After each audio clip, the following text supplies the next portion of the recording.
Welcome to Lykken on Lending, the podcast that dives deep into the heart of the mortgage industry. Your host, David Lykken, bringing you the latest insights, trends, and updates from the world of mortgages. Whether you're a seasoned industry veteran or just getting started, this show is your go-to source for all things mortgage. Let's get started. This is Lykken on Lending. Now your host, David Lykken. Listeners, we're always looking for good examples in the industry of people that seem to be just able to get it right more times than not. No one's getting it right all the time, but the company we have joining us today, the owners of Alcova Mortgage, have the ability to seem to get it right more than anyone else that I've worked with. So let's get started with them and to get into an interview. I would like to welcome Bobby Nicely, Bill Siple, and Rob Lindstrom. Guys, good to have you with us. Yeah, David, we're excited to be here. Yeah, sorry about my voice, audience. Listeners, I got a cold and we're just dealing with it. So we're going to get this recorded anyway. One of the things that's helped your business is the gamification of what you do. When you say gamification, explain to our audience what that is. Sure. When we're talking about gamification, we're talking about really making things that we're working on, goals and different agendas within the company, fun and competitive. Those are the two words that I would use, fun and competitive. Everybody's traditionally known that sales contest, it's the most sales, highest volume, things like that. We've tried to make it, to take that same idea to some of the ops contest or some of the point of sale tools and things like that. That really, we think move the needle in terms of loan level efficiency and things like that. But it's really just taking those same concepts of the traditional sales contest and making it fun and competitive. Yeah. So give me an example, Bobby, of how you employ that. Are you talking about there's certain objectives you want to have? You want them to use certain systems. You want them to use it in a certain order. You want them to embrace your best practices. Is that what you're talking about? You're actually gamifying that process to make sure that they're doing things in a manner that is going to work the best? Yeah. So an example of that would be something we call the impact score. We call it impact score because we feel like if we do it correctly, it has a great impact on the customer experience and all that. It starts with a lot of the tools that we use on the front end of the loan, the point of sale tools, and some of the things that Fannie and Freddie allow with single source validation, account check, and asset validation, income validation, some of those things. If a loan officer and a loan team, their loan officer assistant or their processor are able to achieve some of these items before it goes into underwriting, then we assign a certain score to that file. And depending on who has the highest average and the most points at the end of the month, then those are what we call our impact score winners. And then we double down on the word impact, so we allow them to choose the charity of their choice and to get a $500 donation to that charity on their behalf. So it makes it a fun contest that impacts the loan level, but also is able to impact their community as well. That's really good. That's good. Rob, Bill, you want to add anything to it? To this gamification? Yeah, no, it's been fun. We use Power BI for the backside, and the sales just light those pages up. You can see the number of clicks per month. Everybody wants to see daily and weekly where they stand with the gamification. So it is actually impacting behavior. Oh, yeah. Yeah. It's outstanding. Bill? Yeah, how it's just with everything in life, change is tough. Your normal commute home, you're in a construction zone, and it's very frustrating. It's like, why is this? But in the end of the day, it's going to be better. But it's that frustration with any kind of change can be frustrating. And from our position as owners, we're constantly looking to tweak and change things to make things better. But for your originator that's out there, it's trying to close as many loans as they can in a market like this. Every little bit of change can be a setback. Trying to do this is a way to try to elicit that change just try to make it a little fun, get those competitive juices flowing, and it's definitely helped with us introducing change. How have you been able to keep it from going negative or getting overly competitive? Because you get a bunch of guys around and we're competing in sports. At some point, sometimes the testosterone kicks in, everyone's beating their chests, I'm better than you and all that. How do you keep it from slipping into a negative? The answer is you don't all the time. When you're coming up with these things, you have, this would be a great idea, let's do this and this. And then with any game, if you don't really carefully look at the rules, they can be manipulated so you got to watch that out. And that happens, and I don't blame people for doing it. They're trying to win, and we didn't put enough thought into it, and that happens sometimes. It's just most of the time when you try stuff like this, it's the first iteration is never going to be the final iteration. So I'm chuckling because they're gaming the gamification process. That's funny. Yeah. That's hilarious. They're gaming the gamification process. One thing about loan officers, the reason they're so successful is they are competitive. Number one. Number two is they are always looking for the easy button. Somewhere there's got to be a faster, easier button. But I think this really does build a behavior to get you at least get you in a path of a more predictable behavior that you want and coming out of it. Some of this comes into the area of technology. You guys have been very successful at selecting technology that works. There's some wins, hits and misses along that, as any company has. But I really would like to understand what it is about your selection process that causes you to have more hits than misses when it comes to technology adoption. Sure. I'd say one of the things is just our willingness to fail. We don't go into it. That is an important one. I would underscore that one. Yeah, obviously we don't go into any situation with any partnership wanting to fail, but I think we know it's a real possibility. But we know that the status quo is a bigger risk than actually moving forward and trying to create something better. We call it a better way forward, better way for our customers and our team members. So I think that's the first thing is we have a willingness to admit that some of these things are not going to work out. In terms of partnerships, we look for people that share our values and that have the same goals in mind. The customer experience is always on top of our mind. And we focus a lot on what we call the J curve, which is we know initially when you do something new technology or, as Billy alluded to, just a different way to do things or something that seems different than you're used to, initially your productivity is probably going to go down. In the J curve, you may initially see it go backwards, but you have to have the willingness to push through that, because if you push through it and you have the right team and the right system, eventually you can have exponential growth and productivity. I think those two things, just a willingness to fail, because when you say we do it, I think we've made tons of mistakes, and so we try to learn from those mistakes, but we don't let them keep us from trying something new again. We don't let that get us down to the point where we're like, we can't do that again, because our goal and our vision is to create a better way. Yeah, that's really good. Bill? Yeah, I would say by all means, I wouldn't say that we're better than most or for the most part of doing it, but I think to Bobby's point, we're certainly not afraid of trying and failing, and it's easy for us, again, as owners, it's easy for us because this is what we've been doing for 20 years. We started the business and just tried it, and if it fails, okay, it is what it is. We're always willing to do that, and if it fails, now every time that we've done something, made a change like that, I can tell you whether it was successful or not, we definitely learned something, which is very important for the next thing we need to do, which is key. It's also very important for us. Like I said, it's very easy to try something new and not be afraid of failing, but when you start tasking your employees, hey, we want you to take this and we want you to run with it and run it operationally, they don't see it that way. You have to be very careful to constantly remind them, hey, this is not on you, this is not 100% on your shoulders if it fails. This is something that failure is going to happen, and we didn't anticipate this happening, and who knew? We thought it was going to fix this, but it did, but it broke this over here, and we didn't think about that. So we're going to go back to the drawing board and look at that, and then that's okay. Just constantly reminding them and letting them know that it's a process every day. Bill, as well as I do, loan officers that do not like change, probably as much as anybody. And so they say, if I can get this to fail, then they're going to go back to the way it was, or my favorite system, or something like that. How do you keep from getting them to achieve a predictable outcome by causing it to fail?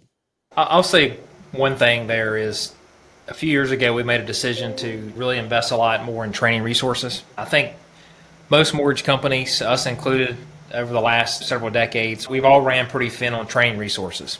Yep. We're all about production, and rightfully production heavy, sales focused, and got to get loans done, underwriting, closing, so forth. A few years ago, we hired a VP of training. She's now an SVP of training, and we hired a team around her and really invested a lot of time and energy in that team. And it's paid off a lot, because in situations like this, they really help us with a big lift. Because a lot of that is having the time and capacity and the resources available to go in and explain the why to the loan officer and help them get through some of those hurdles in that J curve I was talking about earlier. Because the J curve is a real thing. When you struggle early, it's not fun. This business is all about production, so if you don't see early results, they can be very frustrating, and we get that. So I think our training team has helped us a lot to get our loan officers over that hump. Is that where gamification has helped as well overcome that J curve? Yeah, keeping eyes on the prize and what's in it for me, and seeing tangible results, and making it competitive and fun. If it's one thing if we're grading them on it, but if their peers are also seeing their score and they're competing, then it tends to be a little bit more built-in accountability to it. I think the probably the key thing with trying to stop people from having a negative impact on purpose so they can go back to the old ways. And it's not easy, it's simple, but trust, maintaining trust with your loan officers and your sales staff. And for that matter, everyone, but just maintaining that trust. We have a situation right now where we're doing something new, and one of the guys is beta testing. He's, guys, I don't like this. I trust you guys, I get it. We're going to keep working on it. I'm just telling you, I'm not liking how this is going. But that's what you want. I want to hear all the negative stuff so we can try to make it better. And then that combined with, and this person that we're talking about, he has a lot of built-in trust with him, but it's also he's a connector. But you have the right guys or gals that can communicate that to everyone and say, hey guys, I know you're not liking this. I've been working on this for a month and it really does work. And this is why, and speak that sales language to each other. And that's a big help as well. But that takes time, and there's no easy way to really do that. That's just something that you got to work on consistently. And that's for so many other things. But yes, specifically to this, I think it's a big deal. Yeah. Bobby, I like your comment about being competitive. And Rob, there's not three more competitive guys on the planet than the three of you. You guys met on the playfield of, what was it, football, or what was it that you guys played with the junior high together? What was the sport? Yeah, it was football that Billy and I met, and then we met Rob a couple years later. Yep, we met on the sports field. Good, yeah. I keep chuckling about the comment about being competitive because it's fun to see how competitive the three of you are, but you've managed to turn that into a real advantage for yourselves in this company and what you've built. Because you've been around for how many years now? 21 years. 21 years, wow. Yeah, and doing extremely well in relative to market conditions and others, your peers. So let's talk about when you're selecting a technology, how do you avoid making wrong decisions? What is the process you have? I'll give a shout out to the TMC. We're members with them. I would say references go a long way, and other companies that are using them. We try to build a framework of like-minded companies that we talk to, people like Greg Shear, David Hopper, to just name a couple that we'll bounce ideas off or talk to, and because we really want to make sure we're making a good decision. So if they've used a vendor or they are familiar with a vendor, then that goes a long way in terms of us being able to vet them out with real life. Are they really working? Because salespeople for the vendors, they'll tell you anything you want to hear, but it's really the rubber meets the road when there's other companies that think like us or have similar business models or using that vendor. Yeah, that's a great point. Rob? Yeah, man, I got to count you in there too, Mr. Mortgage Master. You got your ear to the ground and spreading the word for all the vendors and companies you deal with. We appreciate that. Yeah, we spend a lot of time vetting them, but I think also we should talk about TMC because you brought them up. One of the advantages of being a member of that organization, that or lenders one or both, is that you getting to meet people that are in the same size of an operation as you are. They tranche all of us into the various sizes of operation, originations, and likeness. So you get to literally hear what's working for others and isn't working for others. And I think that is such an important point to bring out that you raised, Bobby. So one thing is to select the right technology. Another thing is getting it implemented and doing so in a manner that actually gets rolled out. You gave us some insights just a little bit ago. He says we have the testers, we have the people that are working on it before we roll it out to the population, general population.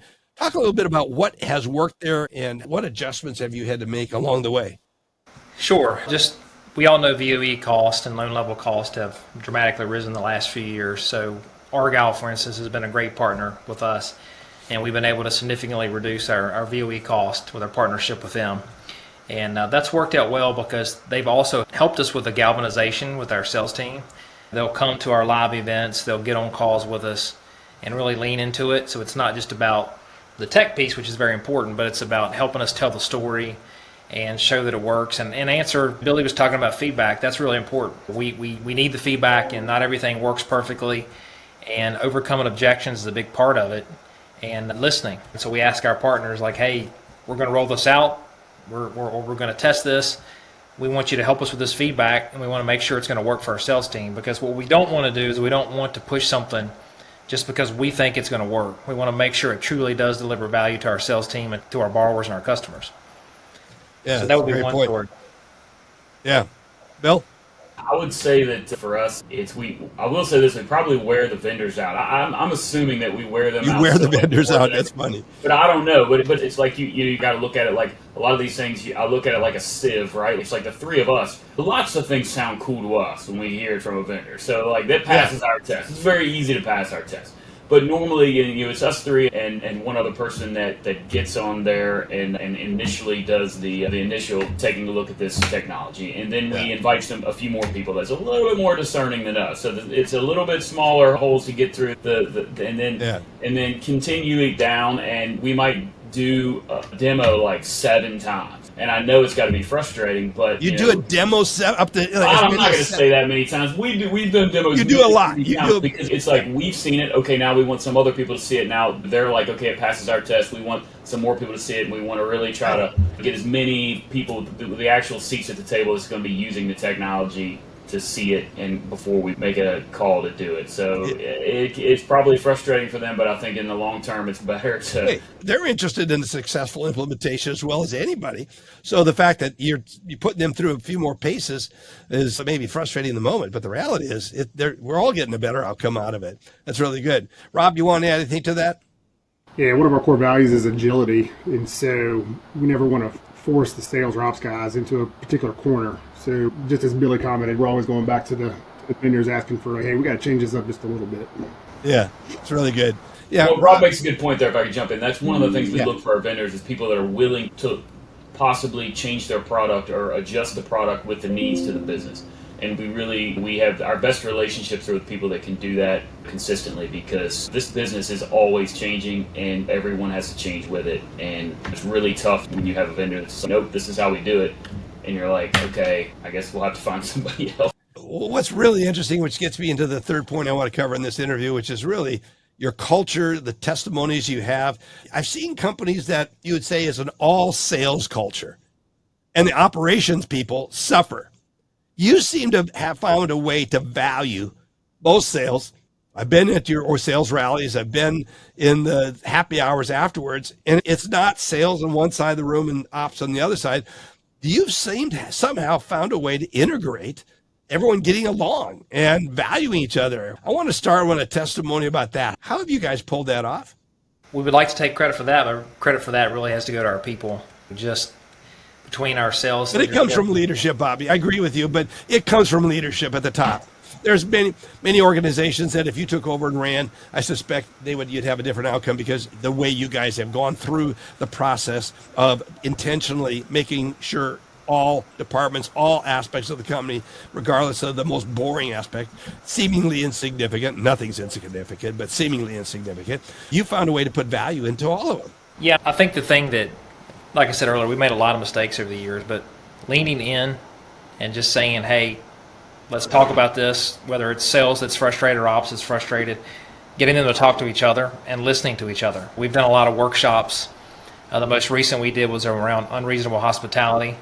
They made talk about that, because that was we all have times on our coaching calls. We have a coaching call listeners with these three every Monday morning, and we oftentimes talk about the motivational books and things that have gotten our attention. Talk about that book, because that was really one of the best ones. Yeah, so it's a bestseller about a restaurant that rose to become the #1 restaurant in the entire world over a process of time, or a period of time, and it talks about how they did that, and they knew that they had to have tremendously high service standards, just like every top restaurant does, but they knew to be #1, they needed to focus on hospitality, and particularly unreasonable hospitality, doing things that are unique and individualized and custom to the situation. So we try to adapt that mentality, and just remember that in this business with production and efficiency, there's a pull sometimes to try to make things so standard that we minimize the individuality.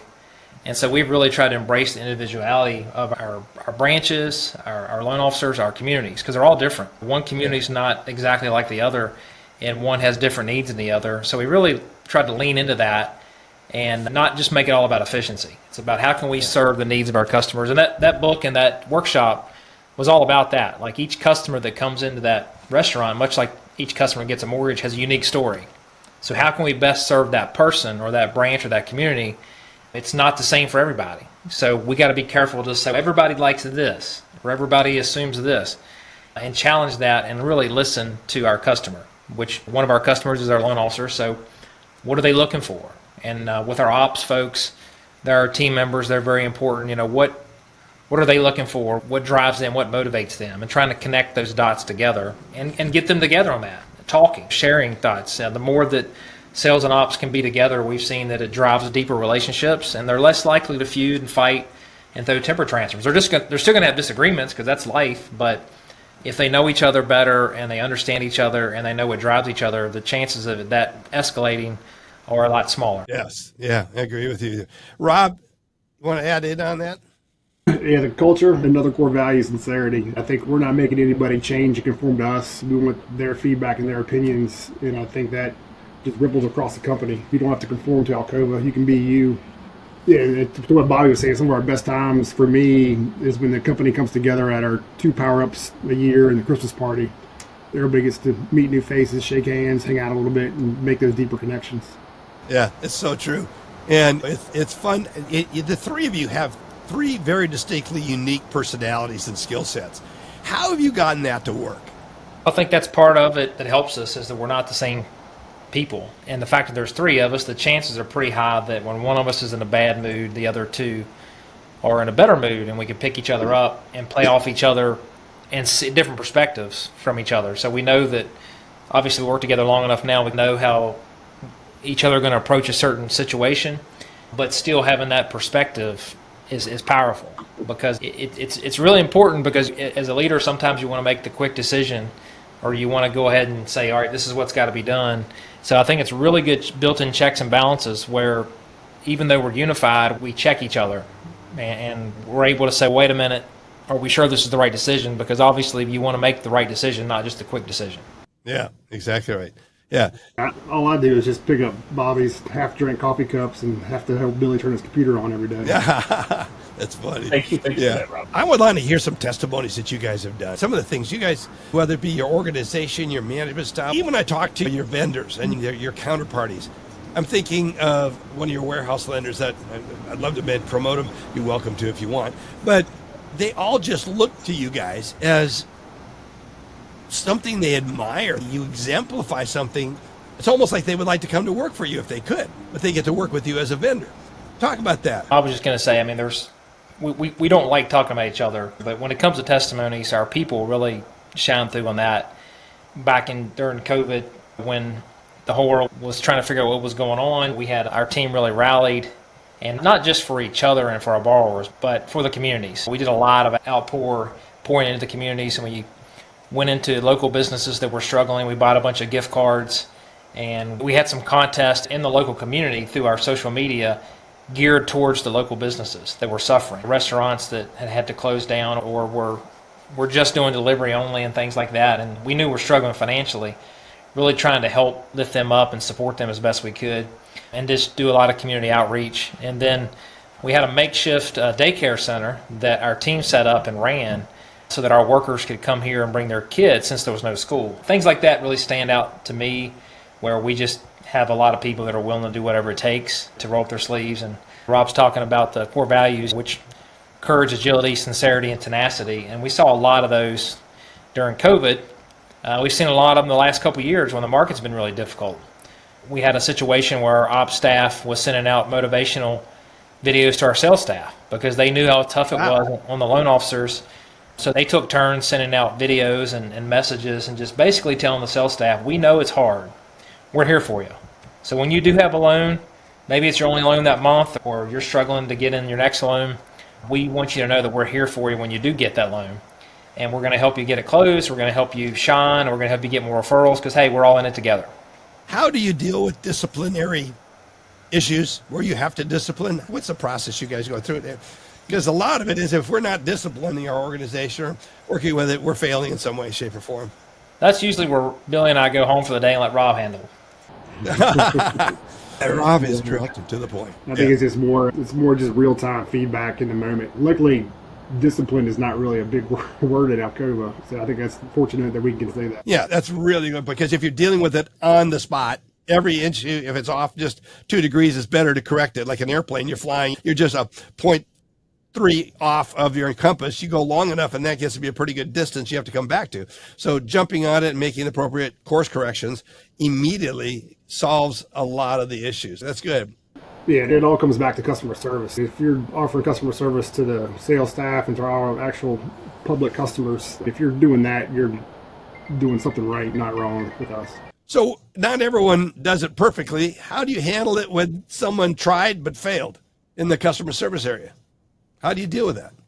That's where the honest feedback comes into play and get raw with the person. I think we handle it pretty well. Nobody's ever yelled at or crying or anything of that nature with us. We lift the person up. We all know we need to be better. 3 of us are always got a long ways to go to be better. It just never stops. I'd say it's along with the discipline thing or whatever. It's first and foremost, I think you got to look to the best in people first and foremost to see, okay, why is there a disciplinary issue here? Why did they fail in this certain situation when they're talking to a customer? And there could be many factors. They could have had a terrible day. There's so many things that are going on in everybody's lives, first and foremost. And that kind of gets back to unreasonable hospitality. There's definitely some great readings on that in there as far as first and foremost. This team, everybody on our team is, they've earned it, and we're so grateful for everyone. And when something out of line like that happens, first and foremost is, wait a minute, something's got to be off here. This is not who this person is, for the most part. When you're talking about newer employees, yeah, you really got to get down to, they're having a rough time. They're having a rough time with this change. Coming over as a new employee, they're having a rough time with the system. How many things, when you change a mortgage company, it's unbelievable how differently we all operate. If we get to the same path, but we go there way different ways, and it takes a lot. So there's a lot to be going on there. Or worst case, it could be a personality issue, and it could be something that they're just not a good fit for us, and we're not a good fit for them. And to Rob's point, it's being honest feedback and figuring out that as quickly as possible. And if that's the case, hopefully they can move on and have a great career somewhere else, and we can focus on. Yeah. Yeah, an early correction is the best one rather than a delayed correction. That's such a good point. Yeah, I think what Billy was talking about there was assuming the best with our people. Nobody wants to work with somebody that assumes the worst. Whether something as simple as being late to a meeting, late for a call. I think in that book, Unreasonable Hospitality, the first thing they lead with is everything okay? Everything okay with you? Yeah, is everything okay with you personally? Not just assume that they didn't care about the meeting or it wasn't important to them. So I think assuming the best. And then Danny Meyer's written a book called Setting the Table. Really good book. It's also about restaurant hospitality, but he talks there about moving the salt shaker and about how his job and our job as leaders is to move that salt shaker back to its proper place. It's going to be moved. The standard's going to be moved around, but we've got to make sure that we put it where it's supposed to go. And that's part of our job is sometimes we have to come in and say the salt shaker is not where it needs to be and put it back in its place. I think, that it's not necessarily about disciplining people. It's really about reminding people of where we're missing the mark, whether it's individually or as a team. How do you establish those standards? I know you got your primaries of 4. It started out 3. Now we got 4th one we recently added. And so how do you inject those into your organization? One of the ways we have a little bit of gamification again, but we have fun with it. So 15 years ago, we lost an employee that meant a lot to us. His name was Jason Huddle. And we decided about 5 years ago to name our core value awards after him. And so what we do now... When you say you lost him, you mean he passed away? Or he passed away in a car accident, yes. Oh, so sorry. Yeah, he passed away in a car accident, and he was a very exemplary employee and embodied all of our values that we have. And so we wanted to remember him, so we tied that together with our core values. So we have what's called a Jason Huddle Award every quarter, and our employees can nominate one of their team members for one of the awards, either courage, agility, sincerity, or tenacity. And so we take the nominations from employees, we go through it, and we pick 4. And sometimes it's tough because sometimes we have 20, 30, 40 nominations, and people are very worthy. So we get feedback from our team and try to pick 4 that we think embody the values the most, and they get a little reward for that, and we recognize them across the company. But that's one of the ways to do it, and just, I think, reminding our folks of the values, which we found over the years, you think you talk about something enough, and when it comes to values, you can't talk about it enough. So just reinforcing So it. true. That's so true. Bill? No, Bobby said it best. Just it's a lot of repetition. Just Yeah, remind say it again and again and again. His analogy, the salt shaker. It's just constantly putting that back in the middle of the table where it's supposed to be, and letting people see you do that. Yeah. What's so interesting is the parallels between, you think of restaurant business and the mortgage business. It's the mindset that those two books really bring forth, and I recommend everyone go get those. We talk about books all the time, as I said earlier. I love it. Rob, your thoughts as we wrap this up? Yeah, just a plug for those guys at the hospitality workshop and give them a buzz. Yeah, they are. They really do a great job. Guys, thanks so much for taking time to get on here and share what's working for you and your values. And I think so many people are struggling with technology. The concept of gamification, a lot say, we do that. And maybe you should check out the difference between gamification and creating a competitive environment. Gamification implies that it's fun. It doesn't create negative competition, and everyone's in this. And what you do with the fact that the winner gives away to their charity of choice in their area. And I think that's just outstanding. I love what you guys do. I love the values you have. And it's just an honor to have the privilege of working with you as your consultant and coach. Appreciate it. Thank you for being here. Yeah, thank you. Thank you for your platform and your podcast. There's a lot of good information on here. And thank you for your commitment to the industry. 50 plus years, that's a lot. And all of us in the industry owe you some gratitude for making sure that the priorities of the mortgage industry are front and center. Yeah, it's really true. Indeed. Yes, very good. Guys, thank you so much. You've been listening to Lykken on Lending. Our passion is to bring you the latest insights, trends, and updates from the world of mortgages. So on this show, if you're a seasoned industry veteran or just getting started, it's your go-to source for all things mortgage. We hope you've enjoyed the show. We'll be back soon.